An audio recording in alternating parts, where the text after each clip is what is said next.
No es la historia de la mujer en Colombia un cuadro unilateral en el que solamente haya sido sometida, dominada y excluida.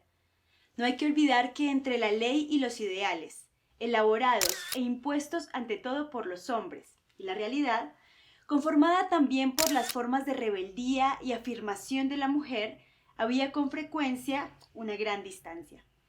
Más que las monjas, cuya independencia relativa se enmarcaba en todo caso en un cuadro de sumisión radical, vale la pena pensar en la historia social de quienes, a lo largo de 500 años, afirmaron su propia capacidad en los hechos mismos.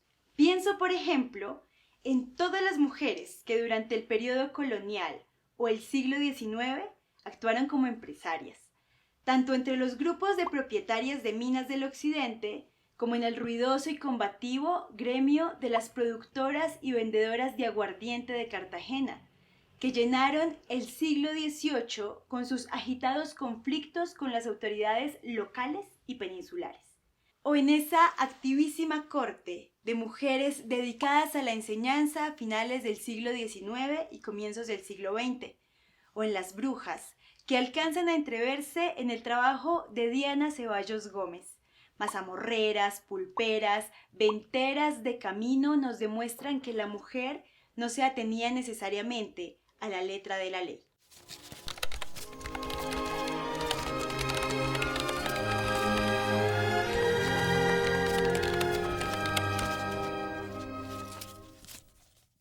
La historia no es un relato establecido e indiscutible, sino que se trata de un campo abierto a la indagación y a la interpretación.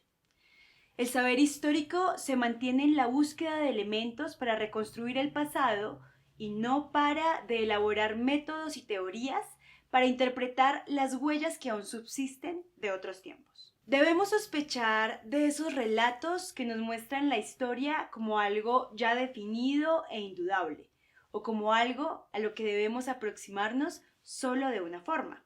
Por ejemplo, un evento como la independencia de Colombia, salvo para el relato oficial, es aún un objeto de estudio abierto, sobre el que quedan descubrimientos por hacer e interpretaciones por ensayar y de cuál dependen, en alguna medida, nuestras concepciones actuales sobre lo que Colombia es. El saber histórico colombiano ha tenido desarrollos imprescindibles para este primer ciclo de videos.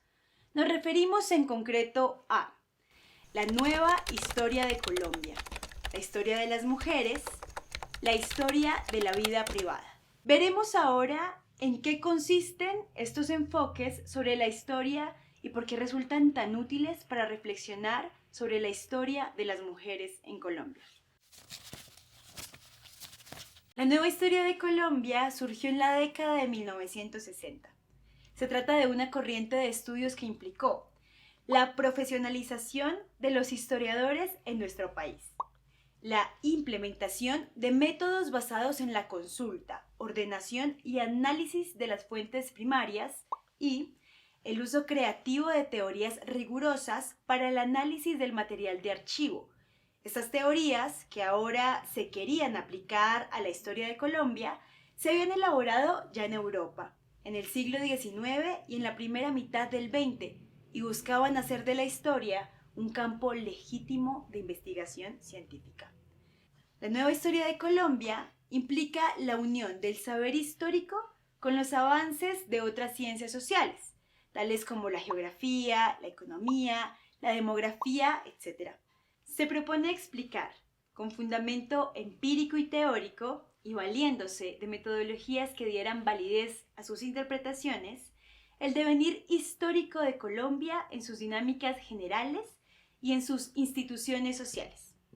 Esta nueva forma de producir el saber busca evitar que la historia se redujera a la elaboración de biografías incontroladas y de crónicas de hechos aislados, más cercanas a la ficción literaria que a la investigación crítica del pasado. La nueva historia de Colombia, entre otros temas, examinó la vida económica, la demografía, las creencias, los conflictos sociales, la estratificación social y las formas de dominación. Su fundador fue el gran historiador Jaime Jaramillo Uribe. y contó con representantes tan importantes como Germán Colmenares, Jorge Orlando Melo, Margarita González, Jorge Palacios Preciado, Hermes Tobar, Isabel Sánchez, entre otros y otras. La historia de las mujeres en Colombia es producto de mínimo 3 influencias. Puede entenderse como un desarrollo de la segunda generación de historiadores de la nueva historia de Colombia, como una de las expresiones de la lucha del movimiento feminista, cuya organización e impacto se incrementaron desde los años 60 del siglo XX y como continuación crítica del trabajo de historiadores europeos como Philippe Ariès y Michel Perrot, que habían adelantado estudios caracterizados por hacer énfasis en asuntos como la infancia, la muerte o la familia. En 1995 se publica en 3 tomos la obra colectiva titulada Las mujeres en la historia de Colombia, bajo la dirección de la historiadora y abogada Magdala Velázquez Toro. Este libro es un esfuerzo por ir más allá de los estudios particulares y por ofrecer una síntesis del estado de las investigaciones sobre la historia de las mujeres en Colombia.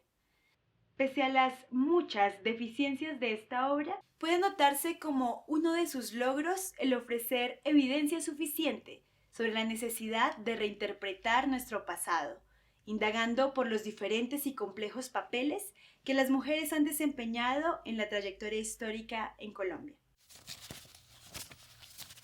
Por último, para el estudio de la historia de las mujeres, es muy relevante reconocer esa perspectiva particular de aproximarse al pasado, conocida como historia de la vida privada. Esta corriente surge a mediados del siglo XX y alcanza uno de sus puntos culminantes en 1987, con la obra de George Duby y Philippe Ariès, que justamente lleva este título. Este enfoque del saber histórico implica cambiar el centro de atención hasta entonces anclado fundamentalmente en lo que conocemos como lo público, no para ignorarlo, sino para encontrar las relaciones y tensiones con ese otro ámbito que conocemos como lo privado. Esta perspectiva conduce a pensar en espacios sociales como la casa, en relaciones como las familiares y en prácticas como la sexualidad, al tiempo que permite realizar una reflexión sobre los cambios en las nociones de privacidad, intimidad y vida cotidiana. En el año 2009, la editorial Taurus publica La historia de la vida privada en Colombia, una obra colectiva en 2 volúmenes, compuesta por 23 ensayos, que intentan mostrar un panorama del estado de la investigación en este particular campo de la historia. Esta obra, entre otros muchos logros, consigue ofrecer nuevas ideas y conocimientos en torno a la trayectoria histórica de las mujeres en nuestro país.